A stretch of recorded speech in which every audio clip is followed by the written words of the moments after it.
Hello VC. My first video, finally. Been watching videos on the vinyl community for quite some time and finally taken the plunge, done my own video, or doing my own video. So that's thanks to Andrew from Tales from the Crate, who set up the questions for this year's vinyl tag, or vinyl tag 2020.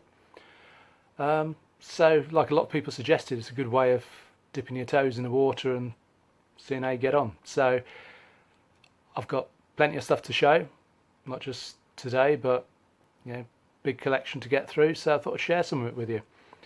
So let's get started with those 20 questions. First question is a discovery I made in 2020. Well, there's been a few of them. I could have picked any number, but this is a band that's on a label I'm very familiar with, which is a small independent UK label called Sugarbush Records, and they put out power pop, pop psych, Americana type albums. All seem to be of very, very good quality, the acts and the vinyl pressings. And one of the bands on their roster is the Junipers, and I've got into them quite heavily this year. There's the first album, second album, and they've got that Californian hazy psych pop vibe down to a T. And thing is, they're from Leicester in the Midlands in the UK, so fair play to them for managing to fool me, because they sound like the real deal. Great stuff. Okay, question 2. A quarantine buy. Well, hey, they're all quarantine buys. So just picked one at random that was a bit unusual, and it is, excuse the pronunciation, Igra Stakleni Perli, who were a Serbian, or at the time a Yugoslavian, space rock band when this was released in 1979, and it's some great stuff. Yeah, it's another discovery of the year. Really, I had no idea who they were. I can't remember how I stumbled across them, but I'm glad I did. It's very space rock, heavy searing guitars, lots of synths, sort of distorted Hawkwind-like vocals. It's quality stuff. Question 3. An album I want to find in 2021. Well, this is an album I've been looking for a long time now. Turns up occasionally, but always in the States. It's always pricey, and you've always got to take into account the postal charges, so I just haven't pulled the trigger on this one yet, but one day it will be mine. And it's Kane's A Pound of Flesh, which is pretty straight ahead hard rock, meat and potatoes stuff, but they do it very well from the tracks I've managed to hear. And if anything, the album's renowned for just having a fairly revolting album sleeve, which is pictures a open can with guts and offal spilling out of it. So yeah, I'm looking forward to getting that. Probably won't get it in 2021, but fingers crossed. Okay, question 4. A box set. Haven't got many box sets. Tend to be made up of tracks I already have, or tracks I don't particularly want, or 14th demo versions of something that should have been left on the cutting room floor. So I tend to go without them, but I've got a few, and this is one which is actually one album over 3 albums, if you get my drift. And it's Consequences, the first solo offering from Godley and Cream after they left 10cc. And handsome box. I say 3 albums, booklet, and it's an interesting album. I'm not sure I've ever sat down and listened to all 3 discs one after the other, because it's a challenging listen, not least because there's a fair bit of comedy narration by Peter Cook on the album, which in small doses is fine, but doesn't bear up to repeated listens. But the music is superb. It's experimental madness. I was going to say prog, but it's not just prog. It's music concrete, and it's psychedelic, and it's just out there. It's unclassifiable. And one thing you can say about it is it's influential, even though I don't think it's sold particularly well. I know that the track on there, The Flood, which is a great track, where it starts with just taps dripping, and then more taps start dripping, and then there's more of a flow of water, and then there's waves whooshing backwards and forwards. And this is all going from speaker to speaker and all swirling around your head, and it builds up into this fantastic rhythm track, and then the bass and guitar come in, and it's great stuff. And it's supposed to have been quite an influence on Steven Wilson as far as his production work goes. So definitely worth a listen. Okay, a concept album, plenty to choose from.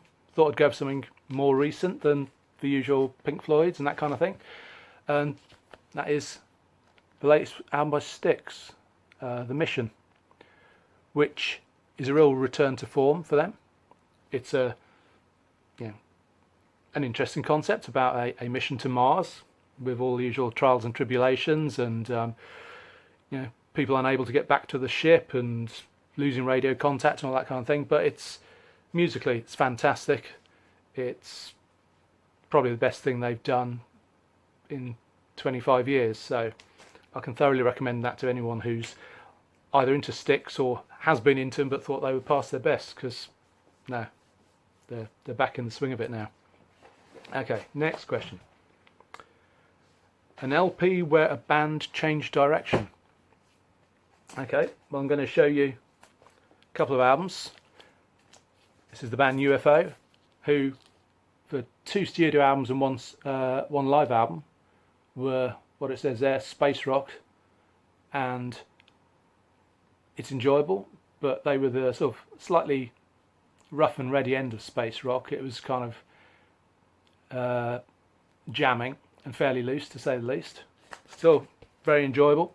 But then they got a young Michael Schenker on board on guitar and put out this album, Phenomenon, and never looked back. They gelled. They changed their style to a melodic hard rock kind of style, and stuck with it, and they've produced classic after classic, and they're one of my favourite bands. This album contains Doctor Doctor and Rock Bottom and other classics like that, and they still perform them on stage today. At least it would if anyone was performing on stage, but that's what I really want 2021, to see a live band again. My God. Yeah. Okay, next up, a white label promo. Okay, dug through a few of these and settled on this one again because I've not seen it shown on the VC before, and it needs a bit more love. And it's White Witch, who were a band, I think, out of Florida, and were on the Capricorn label. And despite appearances, they weren't a glam rock band, but then neither were they the usual the usual Capricorn southern rock band. They're much more in the style of, well, hard rock with commercial prog elements, a bit like the early albums of Ambrosia. So if you're into that, it's worth giving them a listen. The vocals remind me quite a lot of the singer from Pilot, UK pop band, or there's another guy, Brian Prothero, who was actually an English actor, but he put out a few kind of art pop albums in the 70s, and they're really good, and for some reason it reminds me of that. But there you go, there's your proof, the white label promo. Nice clean copy. And I think they put out 2 albums. I've got the other one as well. This is probably my favourite of the 2, but it's definitely worth giving a spin, that one. Next question. Okay, a compilation. Well, I decided I wouldn't go for a greatest hits. I'd go for something which was a mix of bands, and this is one that I bought for one track really. It's called the Psychedelic Snarl, and the track I was particularly interested in was this one, the Open Mind Magic Potion. Open Mind put out one album, and Magic Potion was a single, and it didn't go on the album, although I think it's appeared on later reissues. But it is a heavy psych classic. It really is just one of the best songs. And so far ahead of its time. Late 60s release, and it features twin kick pedals that would make, Filthy Animal and Motorhead proud. It's fantastic. It's almost proto metal. It's like a cross between Motorhead, Hawkwind, and Iron Butterfly. And hey, I bought the album just to get that track, although the rest of the album's great as well. But yeah, thoroughly recommended. Oh, right. Next up is an album with a story. And I'm taking this to mean a personal story. And I'm going with this one. Art Gallery by the Artwoods. And this is my first UK mono pressing on those nice Decca red and silver labels. And the backstory to this album is that in my local area, every summer, when we don't have lockdown, there's a street sale where people in the back streets get to put tables out in front of their houses, and it's a bit like a jumble sale, car boot, what do they call them in the States? Yard sale, that kind of thing. It's normally the usual sort of tap, kids' clothes and toys and DVDs and stuff. But a few years ago, outside our local church here, some guy had set up a stall, and there's a box there spotted of records. And there are quite a few things in there I got from him. Some really good stuff.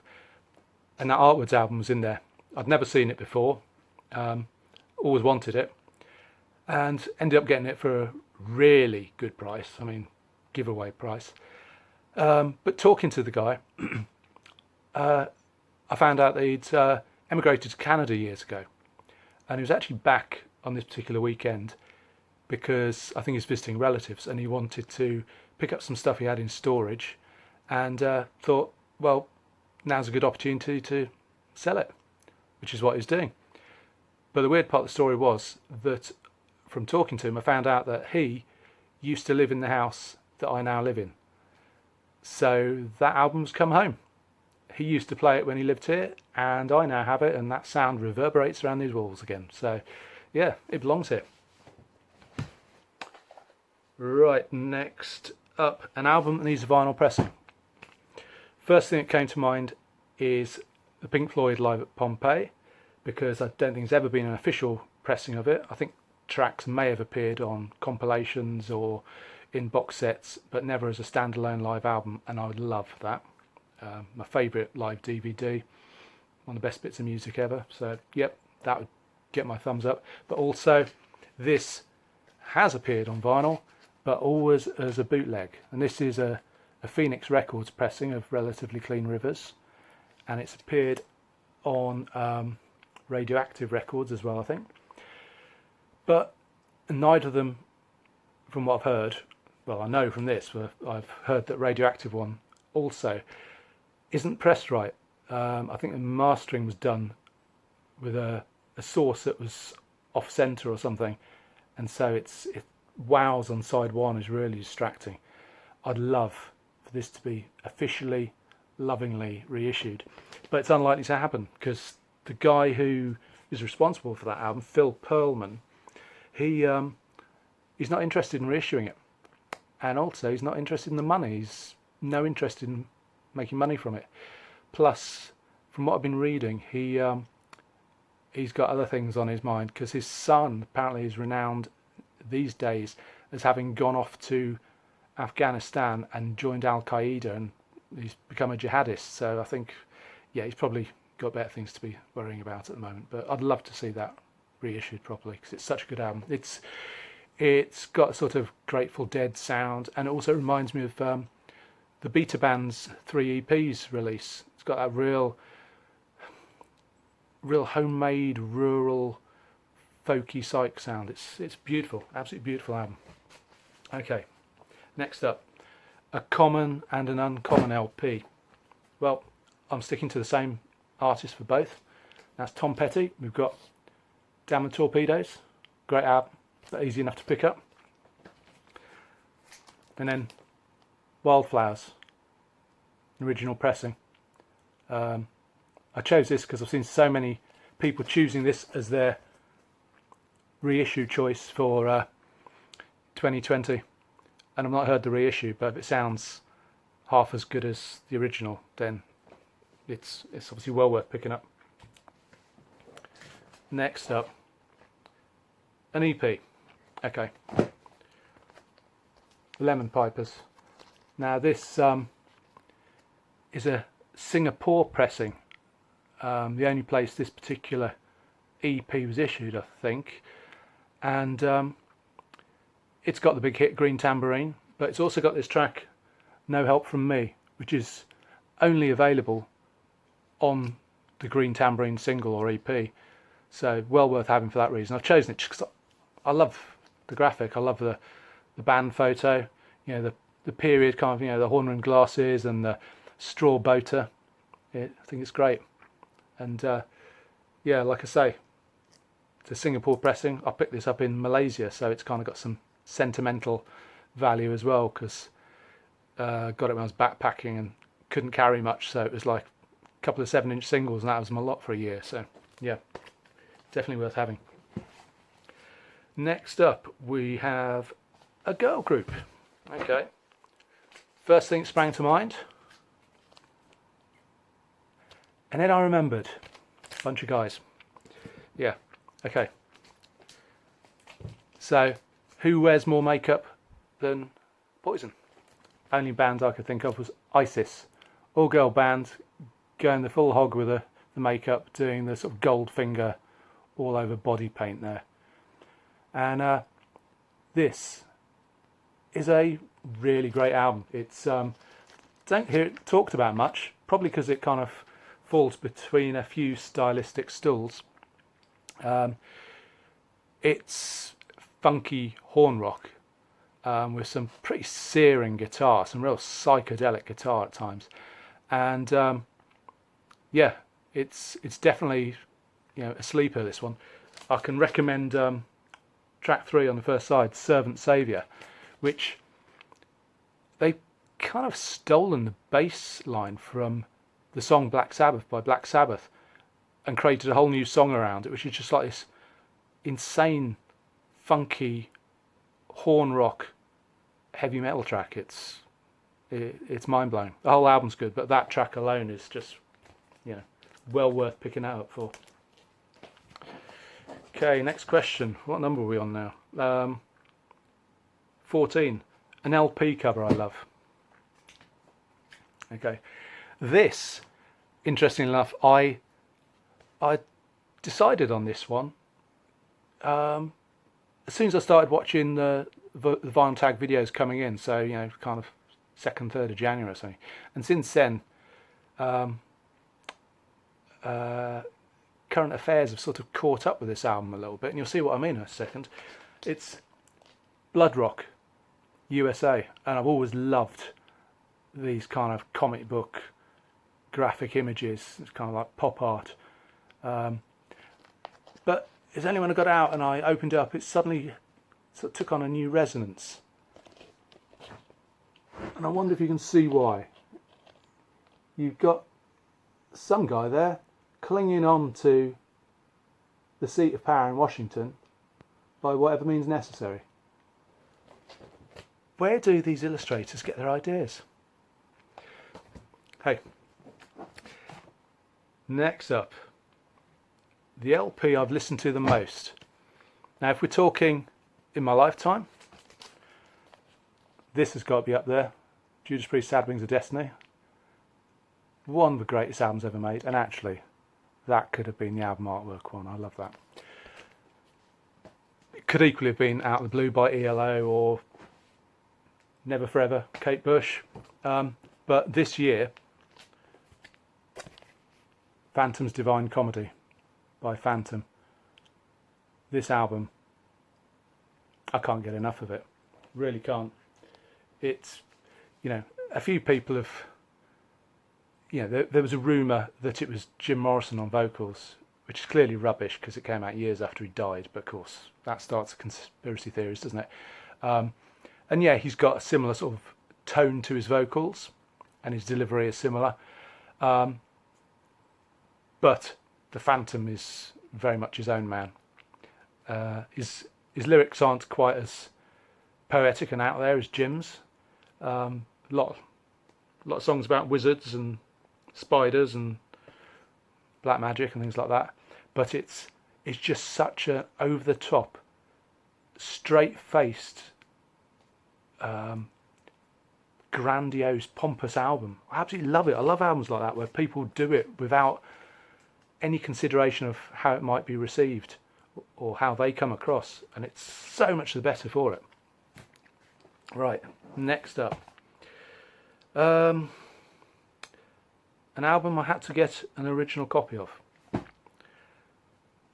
Well, this one I did have to get an original copy of for the simple reason that you cannot get it in this sleeve any other way. It's been reissued, but always in a cardboard sleeve, and that is No Remorse by Motorhead, which is the sort of textured leatherette sleeve, silver embossed, with a sort of serrated opening edge there, and it's a thing of beauty, I think. And yeah, it's a compilation, and I had all the other tracks on other albums and singles, but that's not the reason to get this. It's just a beautiful artifact. So that is my original pressing. Next up is last LP purchased. Well, there are a couple of these arrived on the same day, and my local record shop was having its January sale. Of course, it was locked down, so couldn't go to the shop. Anything you bought, you couldn't collect it, so they're delivering your purchase by bike. So it's great to have a knock on the door and have albums delivered, better than pizza. The first one was this one, Ruth Copeland and I Am What I Am. And again, this was a new one on me. It's a recent reissue. It's her second album, and it's soulful rock, and in itself very nice. She's got a good voice, some good songs. The thing that makes it really special is that Eddie Hazel from Funkadelic plays guitar on it. So you've got these soulful songs with this, crazy, psychedelic guitar histrionics all over it. So that is a worthy addition to the collection. And the other one that was delivered is this, which is what's it called? Roxanne Tropez by the Pretty Things, or by Philippe Debarge and the Pretty Things. And this is an album they recorded in between SF Sorrow and Parachute. It was never released at the time, because it was basically a bit of a vanity project by this guy Philippe Debarge. He was a wealthy French playboy who was a musician, turns out quite a good singer as well, and he wanted to record an album, and he had the money to hire the Pretty Things as his backing band. And I don't think they'd have done it if there was no credibility in it, but it turns out he's got a decent voice, and they are not phoning in their performances either. This is the missing Pretty Things album. It is a worthy successor to SF Sorrow. It's a really good listen, so I can thoroughly recommend that. Okay, what's up next? An album they don't get. Okay. There's lots of albums people don't get for lots of reasons. This one is, I don't know. I don't understand why people don't get it. And the band themselves have pretty much disowned it. And I'm talking about Never Say Die by Black Sabbath. Now, yeah, it's not exactly the same sound as Sabbath Volume 4, but I don't want a band to release the same album 7 or 8 times in a row. And to be honest, Sabbath never did that anyway. They always had, the unexpected, the sort of ambient sort of sounds of Planet Caravan or flutes or Rick Wakeman's synths or acoustic guitar. So they were always experimenting, and that's what too many modern Sabbath influenced bands forget, is that Sabbath weren't just detuned guitars and colossal riffs. There's so much more than that. This album, it's more commercial sounding. Certainly the first side could be the kind of music Ozzy recorded in his early years of his solo career. Second side is when it all goes a bit off-piste for some people, and the horns take over and the jazz, and I love it. I love it when a band experiments. I love it when they take you by surprise and give you something you're not expecting in the slightest. And they do it so well, and I hate the fact that they dismiss it and that so many fans dismiss it. Just because this exists doesn't mean you can't listen to Master of Reality anymore. I love all the Sabbath albums, but I'm as likely to put this on as Volume 4. Simple as that. Next up, we have a punk album. Not a genre I go out of my way to collect, but I do like some punk. Got some punk albums, punk singles, and this kind of is a bit of both, because it's a double album by the Undertones, which is made up of, the first album is the A-sides of all their singles, and the second disc is the B-sides of all their singles. So you get what punk is all about, really. I mean, punk was about 7-inch singles. Leave the LPs to the smelly hippies doing their concept albums. This is what punk's all about: singles. And finally, my favourite reissue of 2020. Now, didn't buy many reissues in 2020 that came out in 2020. Plenty of reissues, but not many that came out in 2020. But I did buy this one, and even if I'd bought 1,000 2020 reissues, this would be my favourite. I mean, T-shirt says it all. Trouble and Manic Frustration. This is a bit of a special album. I bought it on CD back in 1992, played it to death. Don't think I ever saw the album in the shops, the vinyl in the shops back then. CD had just taken over, so just kind of accepted it. But now that, what's the label? Hammerheart have done a proper reissue of this. Full cooperation with the band, beautifully pressed, great remastering job, and it sounds spectacular. And this is the era when Trouble were combining their doom sound and their sort of Judas Priest type twin guitars with a sort of a love of the Beatles kind of melodies, and I adore this album. I absolutely love it, and I can't wait to hear the other reissues if they're done as well as this. Right, I think that's it. That was my first contribution to the VC. I hope it was enjoyable. I hope you got to see some things that interested you. There's plenty more where that came from, and I look forward to showing you some more. So thanks for having me, and comment below and subscribe if you want to see more, and I'll see you again. Take care.